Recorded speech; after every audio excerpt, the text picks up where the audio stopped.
Deuteronomio capítulo 10. Deuteronomio capítulo 10.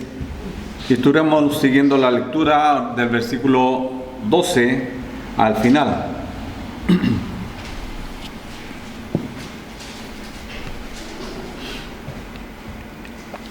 Deuteronomio 10, de los versículos 12 al final.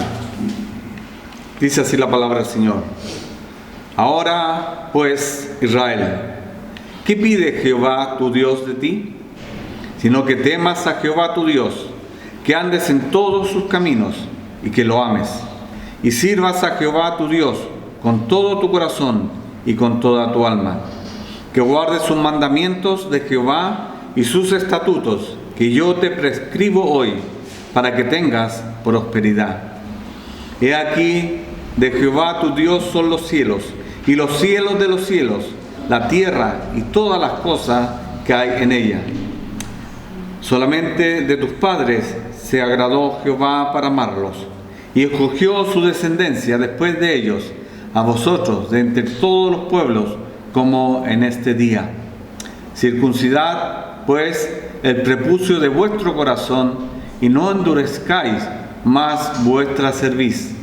Porque Jehová vuestro Dios es Dios de dioses y Señor de señores, Dios grande, poderoso y temible, que no hace excepción de persona, ni toma cohecho, que hace justicia al huérfano y a la viuda, que ama también al extranjero, dándole pan y vestido. Amaréis, pues, al extranjero, porque extranjero fuisteis en la tierra de Egipto. A Jehová tu Dios temerás, y a Él solo servirás, a Él seguirás, y por su nombre jurarás.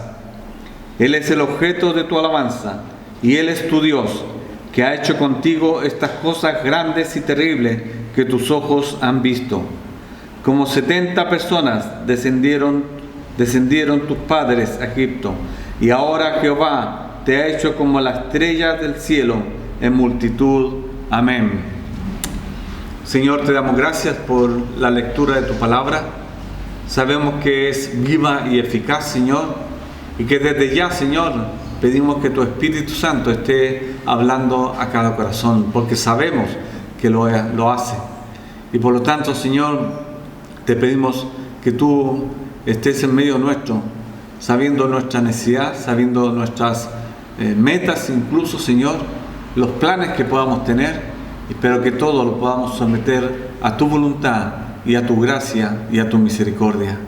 Señor, pasa tú delante y que yo pase atrás, Señor, para que sea tu voz, no la mía, Señor, tu voz, tu Espíritu, que nos hable en esta mañana, porque somos necesitados de ti, Señor. Y que toda la gloria, toda la honra sea para ti. Y lo pedimos en nombre de Jesús, nuestro Señor y Salvador. Amén y amén.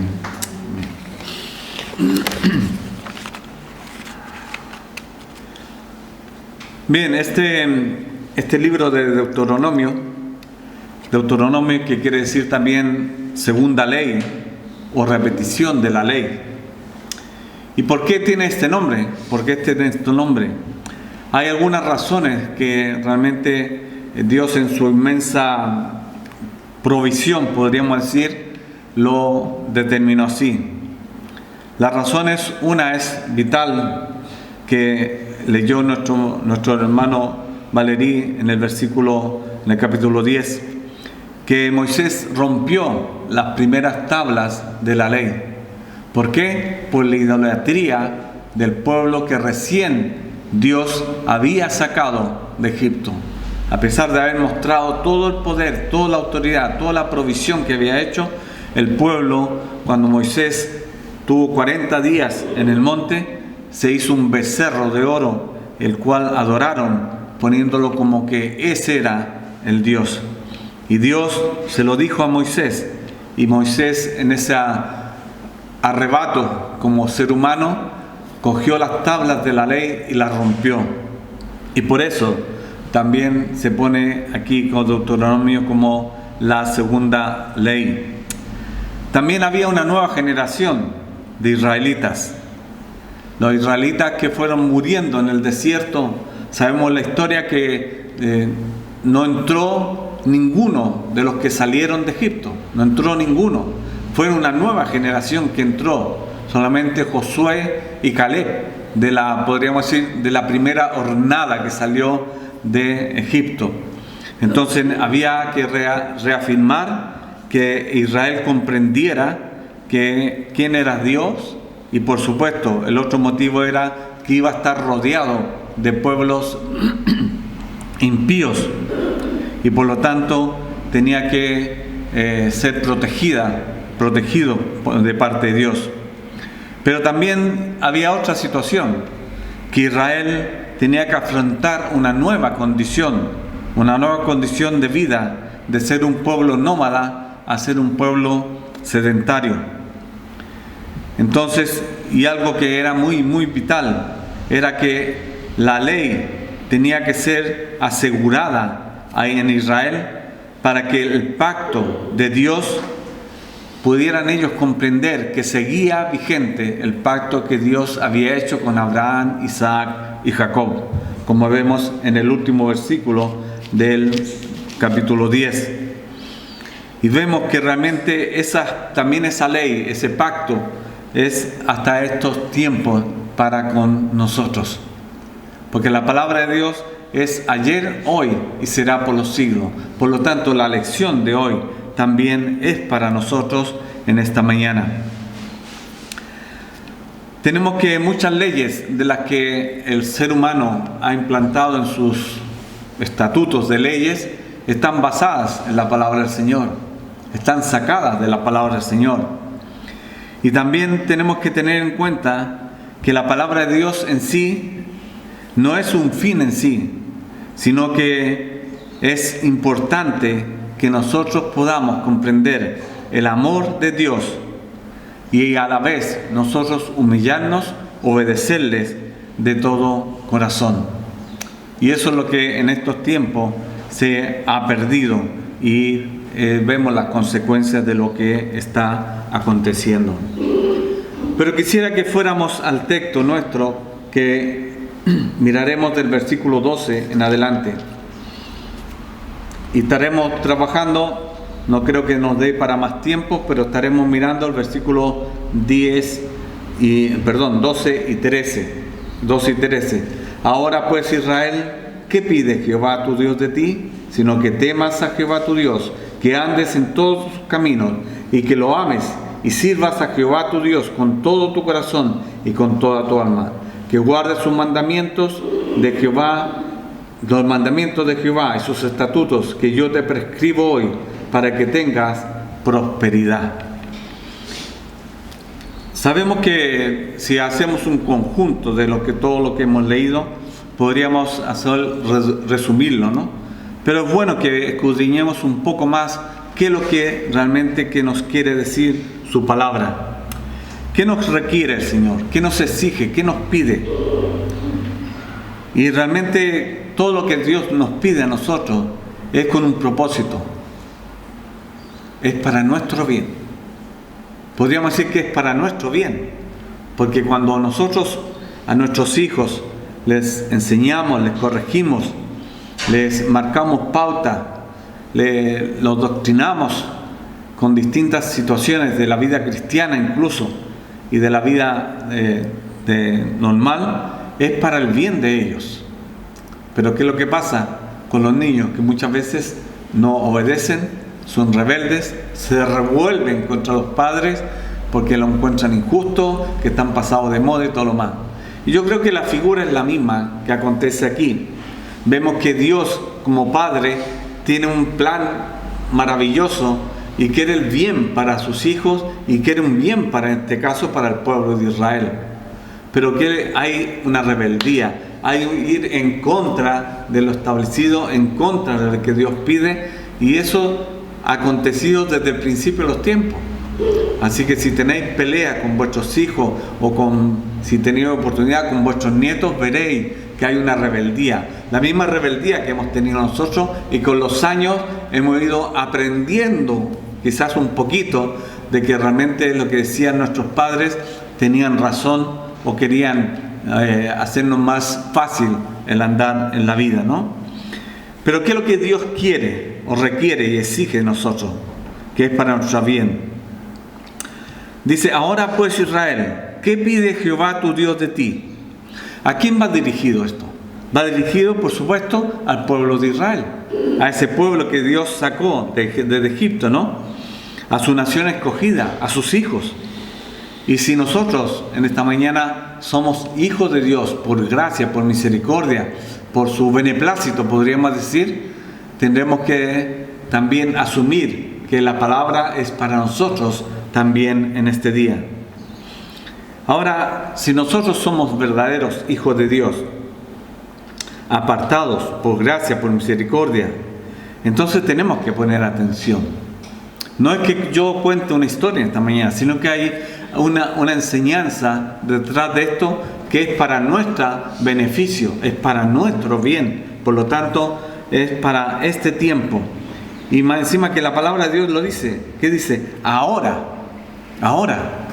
en este momento, en esta mañana, es para nosotros también. Ahora pues, Israel. Nosotros somos el Israel espiritual. Por lo tanto, en esta mañana, ojalá que podamos hacer lo nuestro, la enseñanza que vamos a meditar.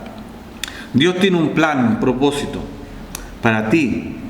Él te amó y quiere que seas realmente obediente a la voz del Señor. Pero también si en esta mañana tú todavía no eres creyente, si no eres todavía un hijo de Dios, si estás en esta mañana es como que Dios tiene un plan, un propósito para ti. Te ha traído porque quiere, porque te ama. Te ama porque quiere que formes parte de la familia de Dios. Y puedes formar parte de esta familia de Dios, quiere bendecirte, quiere regalarte, quiere darte, quiere cuidarte. Y por lo tanto, espero que en esta mañana también sea un motivo, ¿por qué no?, de salvación este mensaje. ¿Y qué más acontece? Que Dios habla de forma directa. Él no se anda por las ramas.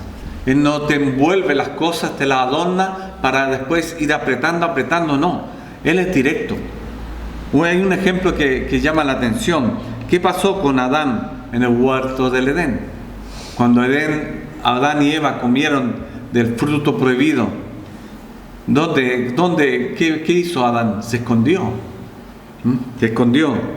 ¿Y Dios no le dijo, a ver, juguemos a la escondidita? No. Dios le dijo, Adán, ¿dónde estás tú? ¿Dónde estás tú? Y para nosotros también, en la vida cotidiana que tenemos ahora, también Dios nos pregunta, ¿dónde estás? ¿En qué situación estás de tu vida? ¿En qué situación de tu vida como cristiano estás? Adán, ¿dónde estás tú? En Génesis 3:9. Entonces vayamos avanzando. ¿Qué pide el Señor de ti y de mí? ¿Qué pide? Si nos preguntamos en esta mañana, ¿qué pide el Señor de cada uno de nosotros? ¿Qué responderíamos? Hagamos un ejercicio así rápido. ¿Qué crees tú que pide el Señor de ti? Así, no hay premio por la respuesta, pero decidme algo. ¿Qué pide Dios de cada uno? ¿Qué pide? Obediente a su palabra. Santidad. Amarle. Vamos bien encaminados. Bueno, el premio se lo dará el Señor, la respuesta, ¿no? Por lo menos tenemos algunas cosas que son claras, ¿no? Es muy interesante a veces que Dios a veces pide menos de lo que nosotros mismos pedimos a los demás. Dios pide menos de lo que pedimos a los demás. Incluso tenemos un ejemplo con los fariseos, ¿no? ¿Qué pasaba con los fariseos? Los fariseos se enorgullecían ellos de practicar y hacer la ley, o sea, hacer cumplir la ley. Pero ellos pedían más de lo que la ley pedía, más de lo que la ley exigía, ellos exigían, y Dios le enrostró, Jesús le enrostró su actitud. Y que le dijo, sepulcros blanqueados, le decía. O sea que ellos pedían más de lo que realmente Dios estaba pidiendo a través de la ley. Añadir más carga de lo que realmente el Señor pide.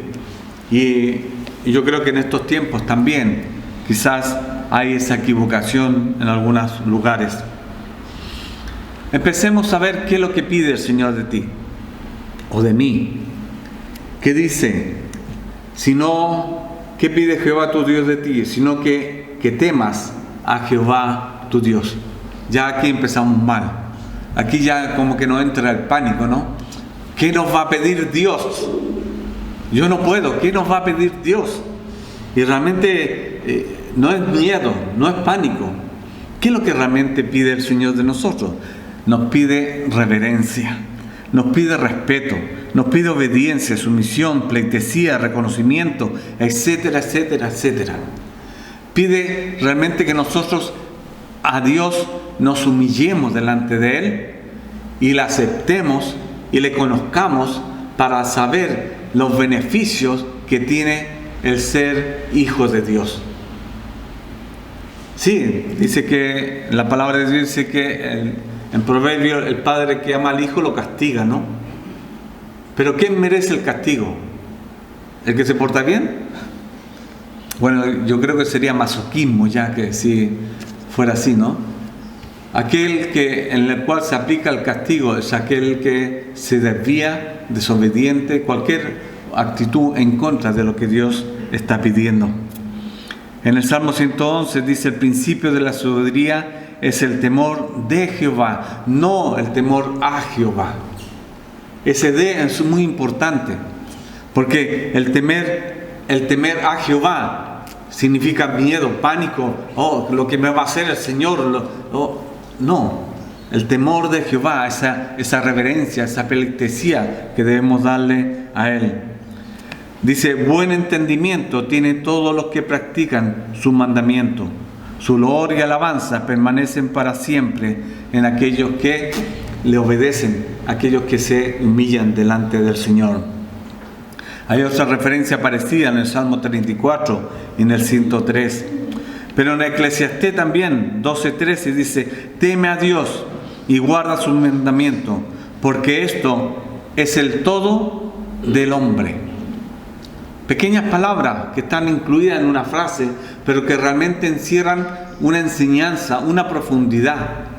¿Qué es lo que implica? ¿Qué dice aquí todo? Cuando tú hablas de un todo, ¿qué es lo que queda afuera? No queda nada. No queda nada. Por lo tanto, todo esto, guardar los mandamientos, porque esto es el todo del hombre, esto es la confianza, el echarnos en los brazos del Señor y que Él sea nuestro guardador y también nosotros guardar sus mandamientos. El temor de Dios es considerado una bienaventuranza, imagínate. El temer a Dios, el obedecerle, dice el Salmo 112:1: bienaventurado el hombre que teme a Jehová y en sus mandamientos se deleita en gran manera. El Señor realmente a través de su palabra nos lleva siempre a buscar esa comunión con los creyentes, con sus hijos, con su familia. Él quiere el bien. Eso es lo que a veces nos cuesta entender. Él quiere el bien. Yo sé que nosotros por nuestro pecado, por esa dualidad que tenemos, a veces muchas veces tendemos a hacer nuestra voluntad y no la voluntad de Dios. Pero Dios siempre a través de su palabra nos está dando, machacando. ¿Para qué? Porque somos tardos de cabeza a veces, ¿no? Reaccionamos mal realmente a lo que el Señor pide. Incluso a la mujer la resalta, dice en Proverbios 31:3: engañosa es la gracia y vana la hermosura. La mujer que teme a Jehová, esa será alabada. Las hermanas, las mujeres, realmente el Señor también las tiene en alta estima. Y vemos que si habéis leído en Proverbios 31 las virtudes y todo lo que la mujer representa a los ojos de Dios, realmente es la mujer virtuosa. Y pone después al final: ¿quién la hallará? Que el Señor nos ayude a que todas nuestras hermanas, mujeres, tengan estas virtudes y rogar para que el Señor las adorne con todas estas virtudes que el Señor coloca. Incluso en el camino del éxito, en Eclesiastés 7:18, el camino del éxito está impregnado en que nosotros podamos amar y temamos a Dios. Hay algo que dice Jehová tu Dios, sino que le temas a Jehová tu Dios, que andes en todos sus caminos. Que ande en todos sus caminos. ¿Cuáles son los caminos del Señor? Aquí nombrados tenemos que tomarlos de forma figurativa, yo creo. Porque el camino del Señor es hacer su voluntad.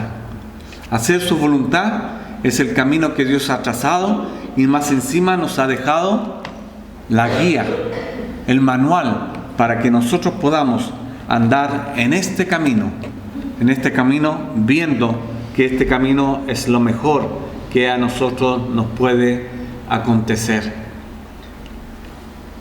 Y la palabra del Señor está plagada, podríamos decir, de enseñanzas, ¿no? Por algunos ejemplos, por ejemplo el 25, Salmo 25, el 4 y el 5 dice: muéstrame, oh Jehová, tus caminos, enséñame tu senda, encamíname en tu verdad y enséñame, porque tú eres el Dios de mi salvación, en ti he esperado todo el día. Y el 27:11, un ejemplo: enséñame, oh Jehová, tu camino y guíame por la senda de rectitud a causa de mis enemigos. ¿Por qué pone esta a causa de mis enemigos? Porque nosotros como creyentes tenemos que ser ejemplo, tenemos que dar testimonio de lo que realmente hay dentro de nosotros. Porque lo que ve la gente, ve un exterior, ¿no? Pero la actitud nuestra, nuestro andar, nuestro caminar, nuestra relación con las demás personas es un testimonio de en qué camino nosotros andamos. Y a veces, hermanos, en medio de donde nos desenvolvemos, en el trabajo, en el estudio, en tantos otros lugares, a veces el testimonio que podemos dar como hijos de Dios no es muy positivo, podríamos decir. Y por lo tanto, que el Señor nos ayude, como dice aquí, a andar el camino que el Señor tiene trazado para cada uno de nosotros y podamos ser de ejemplo para los demás. Y dice: guíame por la senda de rectitud a causa de mis enemigos. El mundo son enemigos nuestros. ¿Por qué? Porque están bajo la autoridad, el poder también de Satanás. ¿Qué más podemos ver? El camino de Dios se contrasta de una forma notable con los caminos del hombre. Por ejemplo, el camino de Dios es y va a la vida eterna. Lo vemos en el Salmo 139 que leíamos como introducción al principio, pero también vemos que dice: examíname, oh Dios, y conoce mi corazón, prueba y conoce mis pensamientos, y ve si hay en mí camino de perversidad, y guíame en el camino eterno. O sea, este camino lleva una meta fija. Este camino lleva una meta fija, que es el reino de los cielos. Y por lo tanto, el salmista pide: examíname, Dios, en profundidad, mírame, y ve si hay camino de perversidad, y guíame en este camino eterno. Pero ¿cuál es el contraste? ¿Cuál es el contraste de este salmo? Dice en Proverbios 14:12: hay caminos que al hombre le parecen derechos, pero su fin es camino de muerte. Sí, nuestra visión muchas veces parece un camino bueno, agradable a los ojos, a la vista, a lo que podamos andar, pero realmente hay un camino que va derecho y que encamina hacia la muerte. Y por desgracia, dice la palabra del Señor, hay muchos que van por él. Y la figura todos lo sabemos, el camino ancho y el camino angosto, ¿no? El camino angosto, cuando tú vas por la autopista, que bien, tú conduces, tienen espacio, podemos apretar el acelerador, ir más fuerte. Por los caminos estrechos no podemos hacer eso. Y la figura, yo creo que para cada uno de nosotros es esta, que nosotros ojalá estemos en ese camino, aunque sea estrecho, angosto, escabroso, pero te lleva al reino de los cielos. Y para nosotros caminar con el Señor, ¿qué es lo que es? Es caminar, tomar la cruz cada día y seguirle. Y vaya, cuesta, hermano, cuesta, porque no queremos a veces tomar la cruz, porque es muy pesada, es mucha negación. Y tenemos que seguir, cada uno de nosotros, seguir la senda que el Señor ha trazado para nuestras vidas. Avancemos. ¿Qué más pide el Señor? ¿Qué más pide? Sino que temas a Jehová tu Dios, que andes en todo tu camino y que lo ames. Que lo ames. ¿Cómo amamos? La gran pregunta, ¿cómo amamos? ¿O cómo deberíamos amar a Dios? Son preguntas parecidas, pero muy diferentes, porque va de acuerdo al grado de comunión que nosotros tengamos con el Señor. Porque a más comunión con el Señor, más escuchamos su voz, ¿no? A menos comunión, más escuchamos nuestros pensamientos, nuestro corazón, nuestros deseos. El grado de comunión con el Señor es importante. La forma de poder guiarnos nosotros sería que volviéramos al original. Y lo encontramos también aquí en Deuteronomio 6, versículo 5, que nos dice: y amarás a Jehová tu Dios de todo tu corazón y de toda tu alma y con todas tus fuerzas. Con todas tus fuerzas. Amar a Dios realmente implica todo nuestro ser, toda nuestra capacidad, todos nuestros sentimientos, todo lo que hay en nosotros, debemos ponerlo para poder amar a Dios.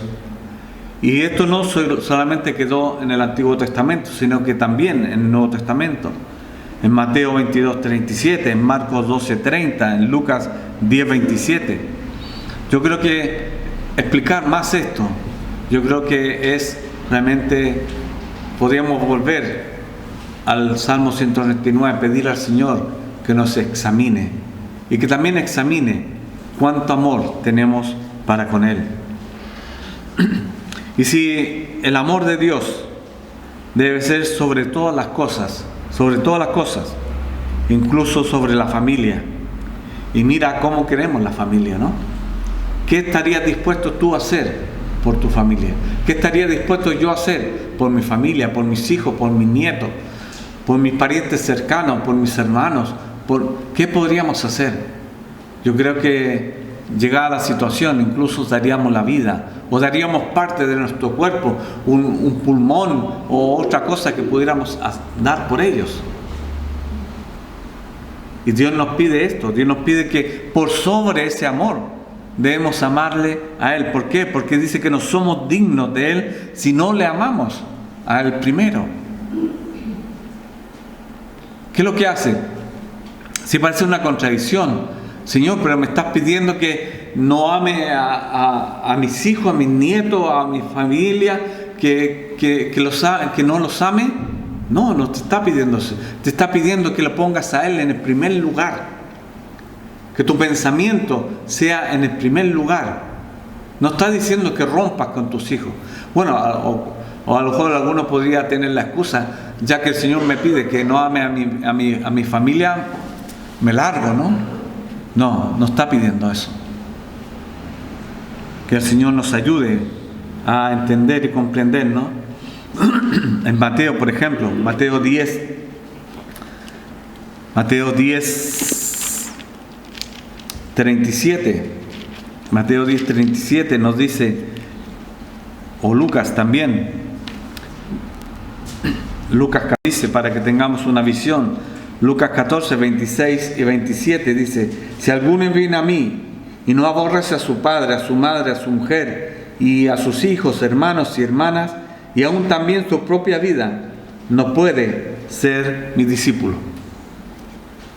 Jesús se lo estaba diciendo al pueblo.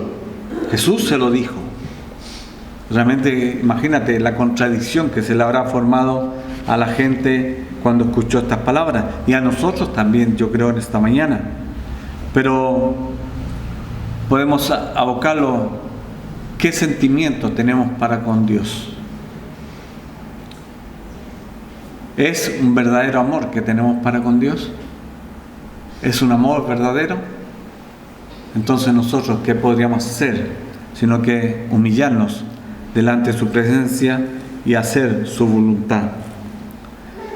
Y servir, dice, y servir a Jehová tu Dios con todo tu corazón y con toda tu alma. Es algo importante.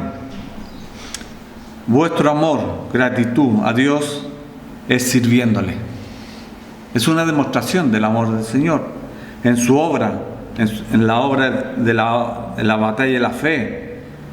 Debemos aplicar todas nuestras actitudes, dones, cualidades en el ministerio que Dios tiene, el ministerio de reconciliación para con Dios, con la humanidad. Aquí no vale ser un cristiano de nominal, debe ser un cristiano activo, y que podamos realmente mostrar la gratitud por ese amor tan grande que el Señor ha tenido para con nosotros.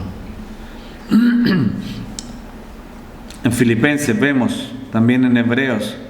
En Hebreo, un ejemplo de Hebreo me gustó mucho. Hebreos 27, 23, Pablo, la noche que había tormenta y que estaba el barco a punto de zozobrar, dice: porque esta noche ha estado conmigo el ángel de Dios, de quién soy y a quién sirvo. De quién soy y a quién sirvo. Pablo reconoció que él no era nada, que él era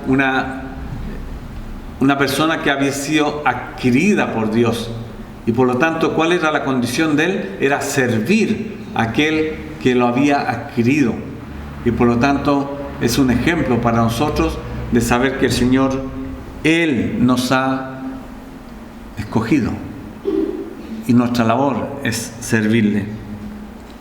Lo vemos también Josué antes de morir. ¿Qué dijo?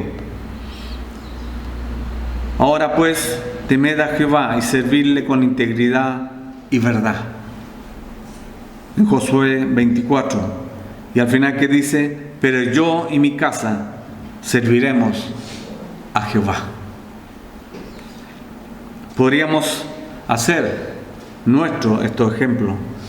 Que el Señor nos ayude, hermanos, porque a veces, nos equivocamos, tenemos prioridades.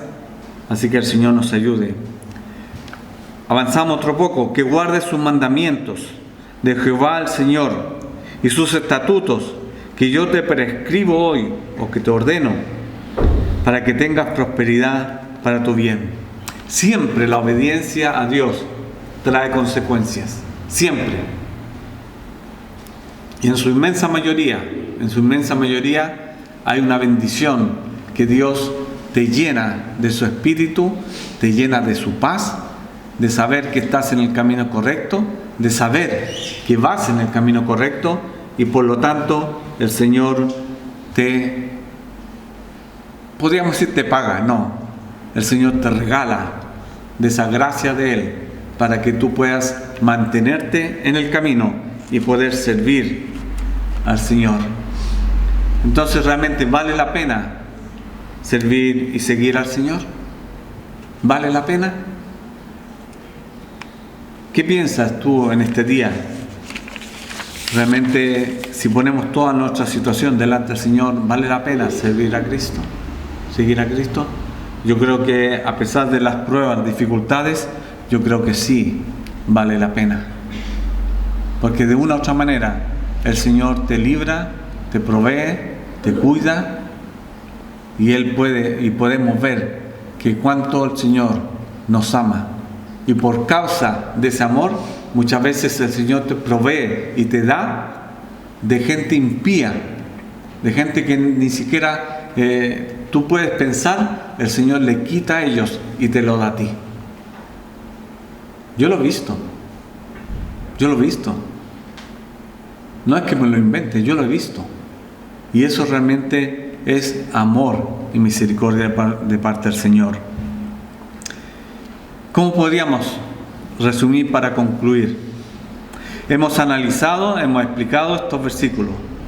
Y si te preguntas lo que Dios pide de ti, de cada uno de nosotros, podríamos decirlo así, o qué es lo que exige de sus hijos. Dice, que le temas, que andes en sus caminos, que le ames, que le sirvas y que guardes sus mandamientos. Sabemos que Dios, a través del Espíritu Santo, nos da esa fe para creer. Y que a través de la muerte expiatoria del Señor Jesucristo, nosotros tenemos esa entrada en el reino de los cielos. Pero tenemos un camino que realizar, un camino que andar. Y por lo tanto, en ese camino, hermanos, hermanas, no estamos solos. Pero al andar en este camino, también tenemos que seguir reglas, preceptos que Dios coloca para que nosotros andemos bien. Porque la resultante de todo esto es que es para nuestro bien. Y por lo tanto, si es para nuestro bien, ojalá que el Señor nos quite las dudas o a lo mejor esos pensamientos negativos que podamos tener con respecto a ser hijos de Dios.